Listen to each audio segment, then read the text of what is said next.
Selama 15 tahun syarikat Tun Wow beroperasi, mereka tak pernah gagal lagi membayar komisen kepada semua ahli-ahli dia. Selagi mana manusia terus guna handphone, selagi mana itulah syarikat Tun Wow akan terus membayar komisen tiap-tiap bulan. Ya, saya adalah salah satu pengguna SIM kad Tun Wow dan sehingga ke hari ini, tahun ke-10, saya masih lagi menerima komisen yang masuk dalam akaun bank saya tiap-tiap bulan. Ya, serius. Guys, saya nak tunjukkan. Ada orang, dia dah 4 tahun sakit. Dah lama tinggalkan bisnes ni. Tapi sehingga sekarang, dia masih lagi menerima income dalam Tun Wow. Ada orang, dah 10 tahun. Kejap buat, kejap tak buat, kejap buat, kejap tak buat, sakit. Tetapi sampai sekarang, dia masih lagi menerima income dalam bisnes ni. Ada orang, tuan-tuan, dia dah meninggal dunia, tetapi sehingga sekarang isteri dia masih terima lagi income dalam Tun Wow hasil daripada usaha arwah tu sewaktu dia hidup dulu. Jadi kalau kita lihat usaha mereka pada peringkat awal waktu mereka sihat ni tak sia-sia,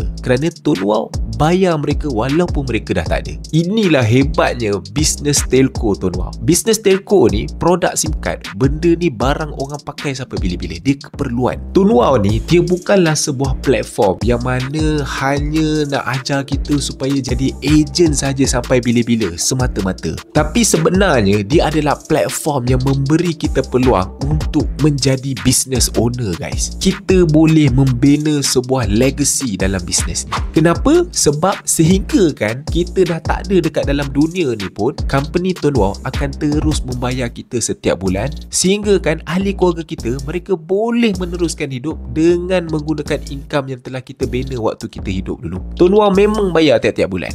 Dia dah macam income pencen. Zaman sekarang ni, kita tak perlu nak tunggu income pencen pada umur kita 55 ataupun 60 tahun. Kita dah boleh dapat income pencen waktu kita muda lagi, iaitu melalui platform Tun Wow.